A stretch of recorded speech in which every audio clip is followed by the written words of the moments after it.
Okay, we few minutes past 5. We're gonna get started. We do have a quorum. Yay! I get to use my gavel. All right. It's been a long day, so we're gonna try to get going here. There's another committee. Yeah, I rolled over at 6 a.m. this morning. I thought about Chairman Robertson and was it?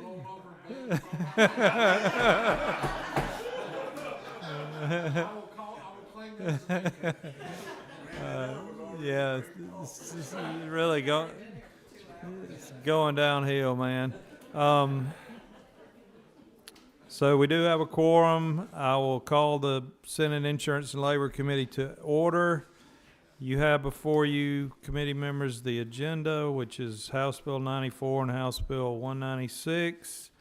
Can I have a motion to approve the agenda, please? Motion. I have a motion. Second. All in favor of the agenda, say aye. Opposed, like sign. Okay, that was good. We got the agenda approved. Now, Chairman Lumsden, please bring us House Bill 94. And out of deference to my counterpart in the House, we are going to let you tell us about a late arriving substitute that I think has a minor change that probably does not substantially impact the bill. So tell us what, I think it's in everybody's folder, LC 520845S. And first, I guess, explain the bill, and then as you're doing that, touch on what you changed from what was sent over from the House. Please, sir. Mr. Chairman, members of the committee, I bring you House Bill 94, as stated, LC 520845S. House Bill 94 is a bill that will provide private sector insurance coverage for costs associated with the harvesting and storage for up to 1 year of certain biological tissues necessary for future in vitro fertilization for those individuals who have been diagnosed with cancer, lupus, or sickle cell. As you may know, the treatment for those who have such a diagnosis usually involves treatment such as radiation or chemotherapy, which renders the patient infertile. This bill does not cover the cost of in vitro fertilization. It only addresses the cost of harvesting and storage of the biological tissue necessary for future in vitro fertilization. And all that the substitute does is limit it to private sector insurance. So we have been discussing some funding issues with the governor's office. So for the present time, for this year, we're just doing private sector coverage. That's all the substitute does. That's all it changes.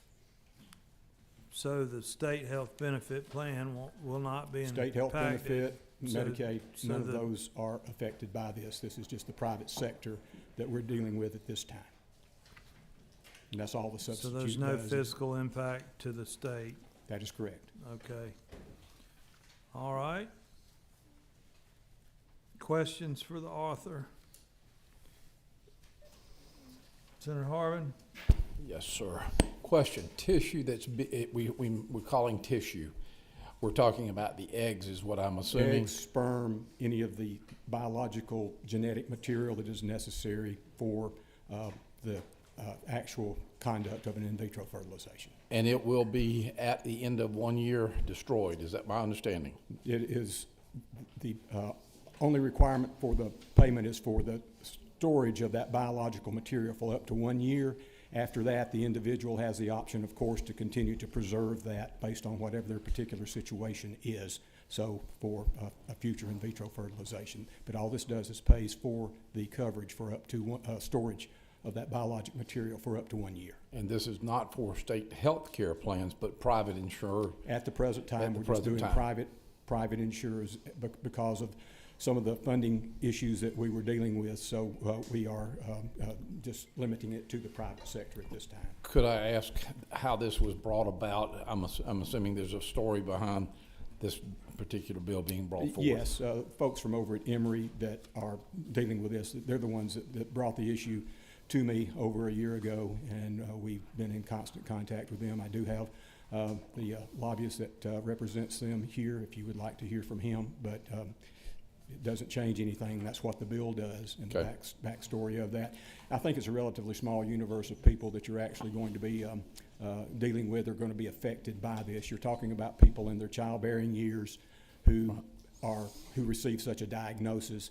And as you can imagine, if you receive that diagnosis, you're dealing with a lot of things at one time. And if you happen to be in your childbearing years, maybe have not had children, or maybe would still like to have another child.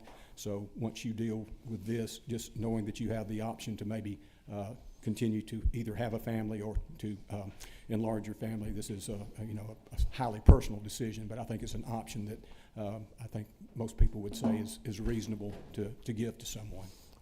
I guess my biggest thing is just what happens to that egg that at the end of the period of time. Is there a termination? Is it just thrown in the trash? Is it any of This that? bill does not address any of those issues. That's a broader issue, as you're well aware. Right. But all this does is give them the option to do that. And frankly, I don't think a person would undergo the necessary process of getting that if they did not seriously consider that that's what they wanted to do. Okay. Thank you, sir. Senator Robertson. Yes. First, I want to say, Chairman Lunsford, thank you for bringing forth such a compassionate piece of legislation. I think this is important, especially dealing with the conditions that you're talking about. I think it means a lot. Have you had any pushback from private insurance? And do you have any idea what the normal storage cost is? No pushback from private insurers. I've had several conversations with the representatives from the private sector of this. This has been done in other states. As I said, we're dealing with a relatively small universe of people, so in terms of cost, we're talking pennies per month in terms of a premium increase. As far as the cost of the actual procedure, anywhere from a male storage, $500, up to an average, I think, of about $12,000 or $15,000, depending on a particular situation for the harvesting of the eggs and storage. So, but you're talking about a relatively small universe of people who are in the childbearing years who actually get cancer, sickle cell, or lupus. So you can do the numbers and realize we're not talking about a large number of people. I do appreciate it. Thank you. Senator Kirkpatrick. Yeah, thank you, Mr. Chair, and thank you, Chairman Lumsden. My question relates to the conditions that are covered on line 25, and you may, I don't know if you need to phone a friend or not, but I'm now 8 years out of my medical practice, but I treated a lot of autoimmune diseases as in my orthopedic practice, and there are lots of conditions like lupus, but not lupus, like rheumatoid arthritis and other things that are treated with various biologics that are very similar to chemo. So I'm Correct. just wondering how we came up with picking one instead of making it autoimmune diseases in general. As I said, this came to me from the folks over at Emory, and that was the request that they had. So that's the way that's the way we approached it. Just those three conditions. Thank you. Okay, all right. Any, Mr. Chairman, Senator thank you Harbison. very much for the other legislation you handle as well. We have certainly appreciated in the state of Georgia. You're very much appreciated. Just this is another step in that direction to help people who are in a medical condition that they can't have children or might be undergoing some kind of medical treatment. So thank you for bringing this piece of legislation. Thank you, sir. all right, I don't see any other questions. What's the will of the committee? Yes, Mr. Chairman, about 2 hours ago, I found out that my daughter-in-law is pregnant with my 6th grandchild through a text message, and it's the first boy. All right. Yeah. So it's obvious we don't So, need in vitro. So I take a lot of pleasure in making a motion to pass. Motion do pass. Senator Robertson, a second. Senator Harbison. Any further discussion? All in favor signify by saying aye. Aye. Opposed, like sign. Passes unanimously. Who is going to carry this in the Senate for you, Chairman? Senator Huffstetler. Okay. Thank you very much. Thank you, sir. Yes, Thank you, sir. members.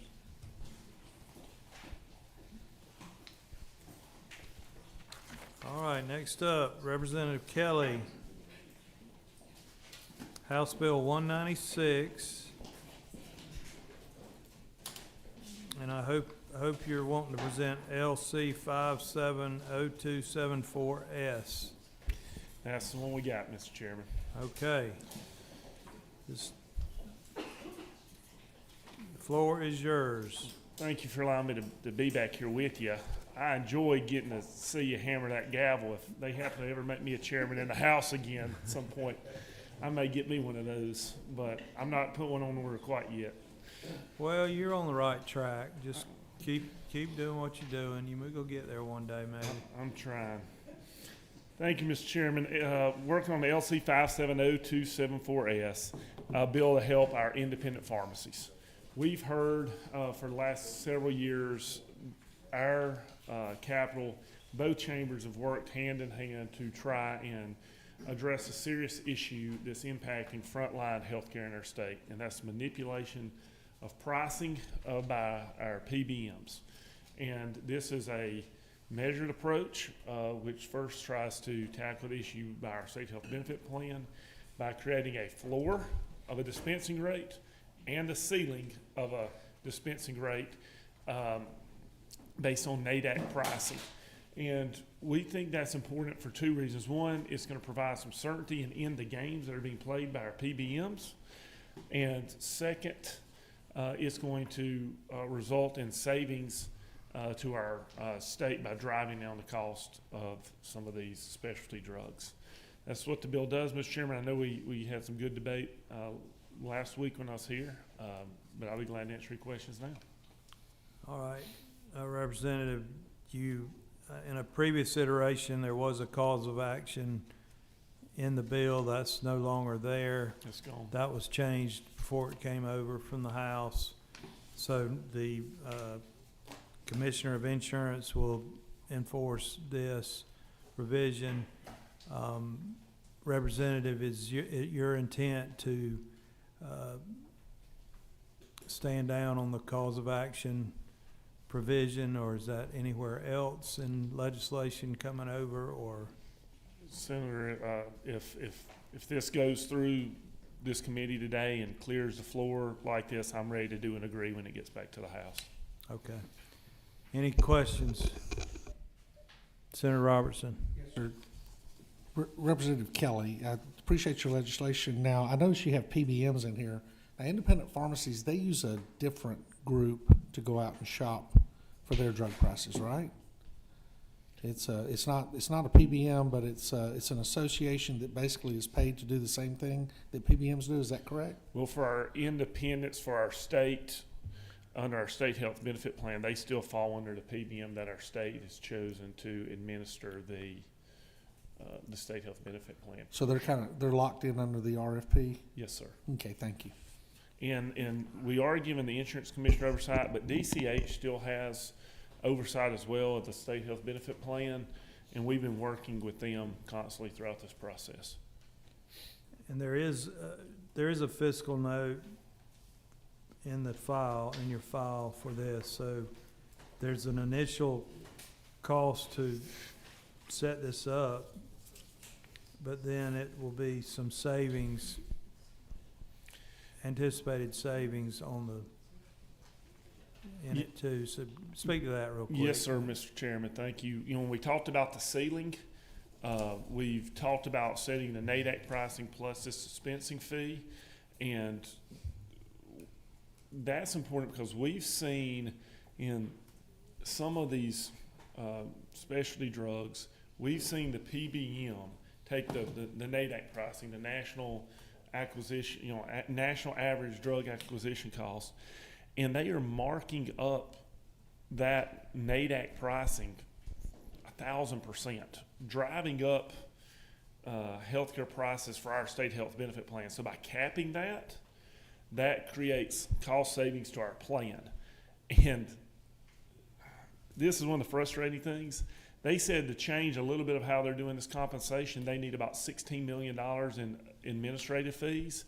And if they weren't able to pass that on to our state health benefit plan, we could probably get close to a $15-16 million cost savings for the state. But they are able to pass that on under the current contract that exists. That process is being bid out. An RFP is being created. They put it on pause in the fall to see what the legislature did this session. But we need to help DCH get to a new contract to bid this thing just as quick as we can, so that we can end some of these nefarious practices. All right. Any other questions?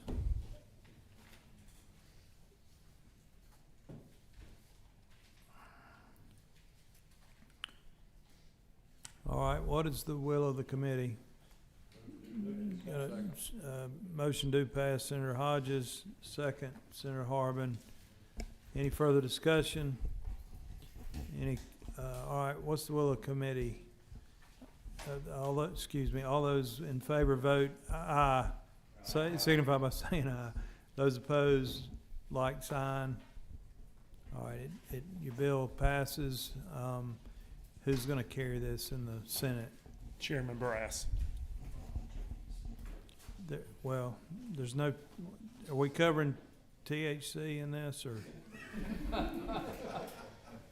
I didn't see that in Different there. abbreviation here, Okay, Mr. Chairman. all right, thank you. Any other business to come before the committee?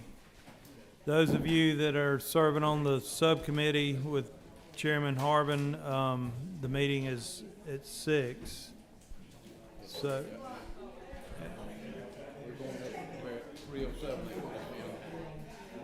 all right, the meeting is adjourned. Thank you.